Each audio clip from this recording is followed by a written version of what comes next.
টাকা আপনাকে নগদ ক্যাশ পাইছেন, আরো বাকি সিমেন্ট ইটা।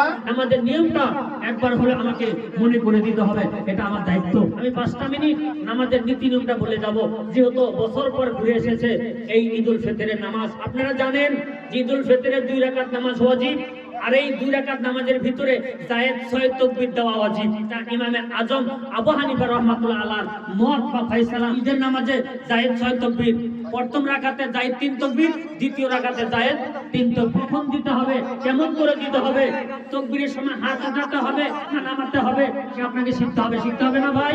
এ ভাই দরকার আছে না? হাত উঠা করে বলেন।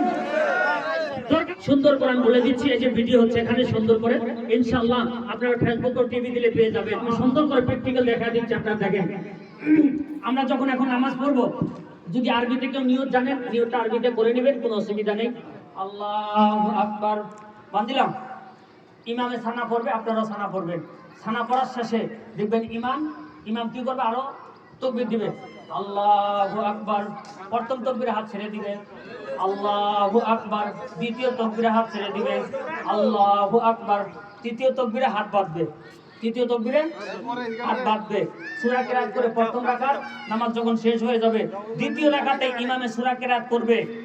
সূরা কিরাত করার পরে রুকুতে না যায়া আবার তাকবীর দিবে। আল্লাহু আকবার, হাত ছেড়ে দিবেন। আল্লাহু আকবার, হাত ছেড়ে দিবে। আল্লাহু আকবার, হাত ছেড়ে দিবে। চতুর্থ তাকবীরে রুকুতে যাবে। আল্লাহু আকবার। বছর পরে ভুলে যেতেই পারেন, কারণ ইমামে এদিকে তাকবীর দিবে, আপনি যদি এরকম করে রুকুতে যান, আর একজনের গোয়ার মধ্যে জামাতা লাগবে না লাগবে? যে জানাজার নামাজের মধ্যে যদি হাত বাঁধেই যদি তাকবীর, খালি ইমামে তাকবীর দিতেছে, আপনি তো আর দেখতেছেন না পিছন থেকে। আবার অনেক মানুষ আছে নামাজে দাঁড়ালে চোখ গুঁজে থাকে, ভাই থাকে না থাকে?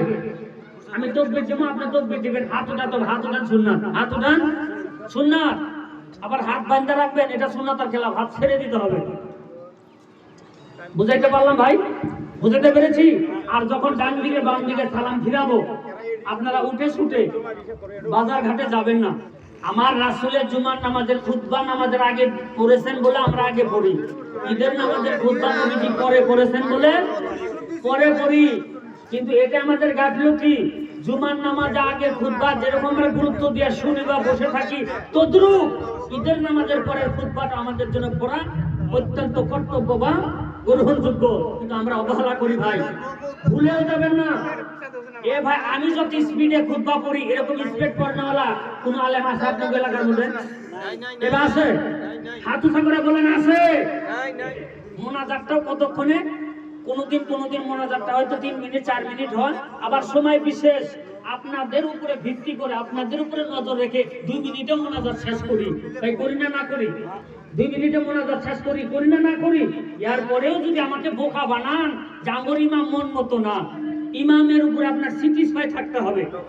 ইমাম নির্বাচিত করার সময় আপনাকে আমাকে ভাবতে হবে যে 10 জন আলেম থাকতে পারে, ওই 10 জনের মধ্যে কার কোরআন তেলাওয়াত শুদ্ধ, কার আমল ভালো, কার ইলম ভালো, মাসলা মাসাইলের অভিজ্ঞতা কার বেশি, কার চেহারা সুন্দর, কার বউ সুন্দর, নানানটা দেখে ইমাম নির্বাচিত করা। যদে মধ্যে যাকে তাকে বংশগতভাবে ইমাম নির্ধারিত করবেন, হাসরের ময়দানে আল্লাহর কাঠ করে আপনাকে দাঁড় করায় আল্লাহ জিজ্ঞাসা করবে, তুমি কোন স্বার্থে উপযুক্তকে নির্বাচিত না করে অনুপযুক্তকে ইমাম নির্বাচিত করেছিলে? জবাব না দিলে আপনার একটা কদম তুলতে দেবেন আল্লাহ পাক নিজে।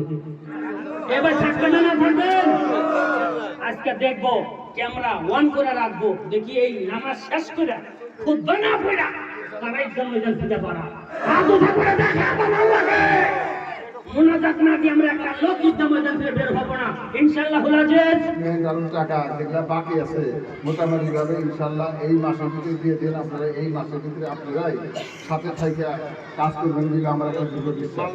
আর মাল ফলানোতে কাজ করা হলো, আর সবাই মানে একত্রিত। আরো বাকি সিমেন্ট ইটা আর টাকা, এটা ইনশাআল্লাহ মোটামুটি এই মাসে দিয়ে দিবেন, আমরা এখনই হবো।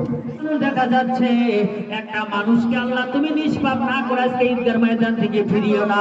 সকলে বলেন আল্লাহুম্মা আমিন। নারে তাকবীর, নারে তাকবীর, নারে তাকবীর। দেখলেন আজকের এই মাহফিলে 5000 হয়তো 4000 2000 1000 1500 কম্পিটিশন করে মানুষের দান খয়রাত করলেন। আপনারও তো মন চায় আজকে খুশির দিনে মা মারা গেছে, বাবা মরে গেছে, ছেলে মেয়ে মারা গেছে, তাদের জন্য যেরকম আমার পরিবারের জীবিত যারা আছে এদের জন্য 10,000 টাকা খরচ করেছি। আমার আত্মীয় স্বজন যারা মারা গেছে তাদের জন্য কি ভাই 100 টাকা আমরা খরচ করতে পারবো না? ইচ্ছে করে পেরেছি, বা ভবিষ্যৎ দিন আমরা পারবো ইনশাআল্লাহুল আজিজ। আসুন কমেন্টে আলহামদুলিল্লাহ লেখেন। অল্প আগে দিনের গতি খারাপ ছিলেন, এখন আল্লাহ পাক দিনের গতি ভালো করে দিলেন, সহি সালামত ঈদের নামাজটা পড়তে পারলাম। বিশ্ববাসী সবাই যাতে দেখতে পারে অনুরোধ করছি ভিডিওটা শেয়ার করেন।